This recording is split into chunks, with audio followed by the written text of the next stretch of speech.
அறிவர் அம்பேத்கர் உடனே கை தட்டுறீங்களா? ஏன் தட்டணும்? என்னத்துக்காக அவர் பேரை சொன்ன உடனே கை தட்டணும்? நினைச்சு பார்த்திருக்கீங்களா? அவர் ஏன் ஃபுல் கோட் சூட்லாம் போட்டிருக்காரு?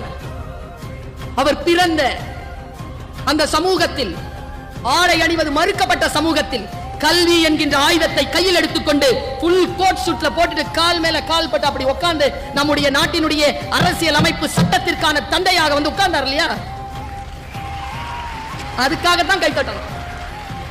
14ஆம் நாள் ஆகஸ்ட் மாதம் எல்லாரும் கொண்டாட்டத்தில் இருக்கும்போது நள்ளிரவில் அவருடைய வீட்டுல மட்டும் ஒரு பல்பு எரிஞ்சிட்டு இருந்துச்சு.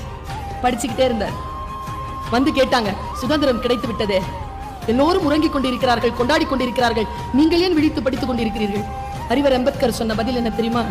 யாருக்கெல்லாம் விடுதலை கிடைக்க வேண்டுமோ அவர்கள் எல்லாம் கொண்டாடுகிறார்கள், தூங்கிக் கொண்டிருக்கிறார்கள். நான் யாருக்கான விடுதலையை தேடுகிறேனோ அவர்கள் இன்னும் தூங்கிக் கொண்டிருக்கிறார்கள். அதனால் விழித்திருந்து நான் வாசிக்கிறேன் என்றார்.